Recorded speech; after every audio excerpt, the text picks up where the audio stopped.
Welcome to The Explainer. Okay, today we have a truly fascinating story to unpack. We're looking at a device that has had one of the most incredibly unusual, chaotic, and frankly bizarre life cycles in modern consumer technology. I'm talking about the Apple HomePod. You know, this really isn't just a story about a smart speaker. It's a total roller coaster of brilliant engineering, baffling software choices, a sudden death, and then a completely unexpected resurrection. And that brings us to the core mystery we're unraveling today. Why on earth did one of the most successful tech companies in the world abruptly kill off its flagship premium speaker in 2021, only to bring it back from the dead 2 years later with virtually identical branding? I mean, that is a wildly rare move for any tech giant, let alone Apple. So to understand how we got to that stunning 2023 plot twist, we've got to go back to the very beginning. Okay, let's dive into this. $349. That was the launch price for the original Apple HomePod. Now put that into perspective. This was a market where competitors were heavily subsidizing their smart speakers just to get their digital assistants into your living room for under $100. But Apple, they swung for the fences with a massively premium price tag. And as you can imagine, that set some incredibly high expectations right out of the gate. Act 1. A delayed, expensive entry. So listen, when you charge a top-tier premium price, you really need to deliver a flawless launch. But Apple kind of stumbled right off the starting block. They proudly announced the HomePod in June 2017 at WWDC, and the plan was this massive holiday release later that year. But then, they completely missed it. The launch was delayed, meaning they missed the crucial holiday shopping season entirely. It finally limped out of the gate in February 2018. But here is the real kicker. Even after that big delay, it launched missing some incredibly basic features. It literally took until late 2019, with the release of iOS 13.2, for the device to even recognize multiple users in the same household. Imagine that. You had a $349 family room speaker that only truly obeyed one single person. Act 2. Sounds great, not smart. Now this is where the story gets super polarizing. Because on the hardware side, it was an absolute triumph. Tech outlets were just blown away. Places like The Verge and Ars Technica were raving about its automatic acoustic calibration system. Under the hood, this thing packed an incredible 7 tweeters in its base and a 4-inch woofer towards the top, all managed by Apple's A8 chip. It literally analyzed the room and adjusted the music on the fly. Reviewers were saying it sounded noticeably richer and fuller, even calling it a galaxy ahead of the Amazon Echo. If you cared purely about audio fidelity, no question the HomePod was a masterpiece. But, and this is a huge but, let's talk about the software. You get this sudden, intense whiplash effect. That exact same Ars Technica review that was just praising the audio to the moon, they called its software limitations a case of intense inflexibility. It was essentially a brilliant speaker trapped in a digital straitjacket. Let me break down exactly what made it so inflexible. Early adopters quickly realized that Siri on the HomePod was painfully limited compared to Alexa or Google Assistant. You couldn't even place a phone call directly from the speaker. You had to make the call on your iPhone and manually transfer it over. Trying to boil pasta and make a cake at the same time? Well, too bad, because at launch, it literally couldn't support multiple timers at once. Plus, it didn't officially support standard Bluetooth audio in. It relied entirely on AirPlay and Apple Music. So the takeaway here, unless you lived entirely inside Apple's walled garden, this beautiful, expensive piece of hardware was virtually useless to you. Act 3.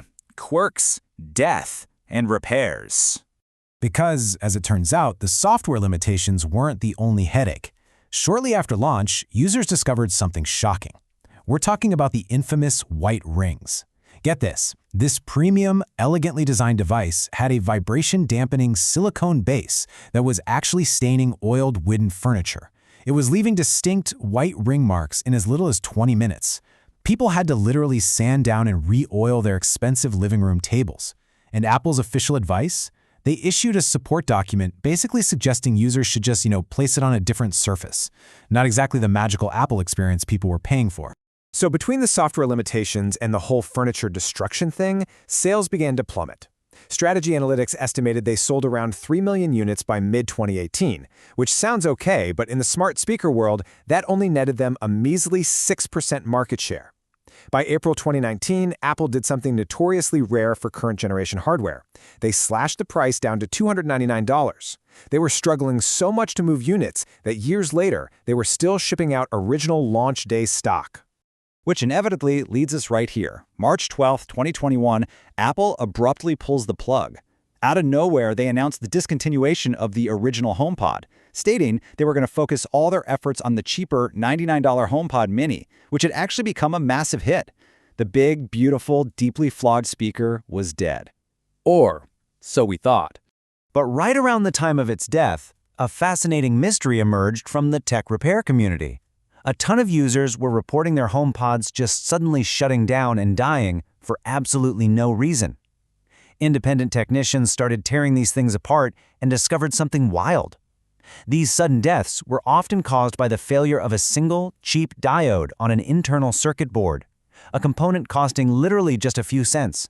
And even worse, Apple officially refused to offer out-of-warranty repairs for this specific issue. While Apple never confirmed it, a lot of observers really believe these recurring, unfixable hardware failures heavily hasted the original HomePod's quiet cancellation. Act 4. The second-generation surprise. Fast forward to January 2023, and Apple drops a total bombshell, the return of the full-sized HomePod. Now, you'd probably expect the new model to absolutely blow the 2018 version out of the water, right? But now, what's really interesting about this is, if you look closely at the specs, the new $299 generation actually downgraded several core audio and connectivity features. They went from 7 tweeters down to 5, from 6 microphones down to 4. They even downgraded the Wi-Fi chip from Wi-Fi 5 down to the older Wi-Fi 4 standard. I mean, how does a tech company justify a sequel with lower specs? So where on earth did the engineering budget go? Well, they compensated by making the speaker significantly smarter. They upgraded the main brain to the S7 chip. They added the Apple U1 chip, which allows for ultra-wideband handoff, giving you this incredibly satisfying haptic feedback when you transfer music right from your iPhone to the speaker. They added support for the Thread Network protocol, making it a way better smart home hub. They even added internal sensors to detect the sound of your home's smoke and carbon monoxide alarms, so it can send an emergency alert straight to your phone. Basically, they sacrificed a tiny bit of audio hardware overkill to finally make the speaker, well, smart. However, you know what they say, history has a funny way of repeating itself. Testers quickly realized that the second-generation model, while slightly less pronounced, still leaves those infamous white rings on oiled wooden surfaces. Oh, and just to add a brand-new quirk to the mix, the new model features a larger, recessed touchscreen on the top, and users immediately started reporting reliability issues with this touch surface, complaining about unintended activations and unresponsive controls. So yeah, the quirks absolutely survived the resurrection. Which brings us to our final thought. The HomePod's bizarre life cycle forces us to ask a really fundamental question. Does superior sound quality actually justify living entirely within a rigid, expensive ecosystem? Apple clearly believes there is a market out there for a premium, walled garden audio experience, even if it took them 2 attempts, a major price cut, and a brief cancellation just to figure out the right balance. It's an absolutely fascinating case study in product development, and definitely something to think about the next time you're investing in your own smart home setup. Thank you so much for joining me for this explainer. I really hope this helped you untangle the strange, looping history of the Apple HomePod. Keep learning, and I'll catch you next time.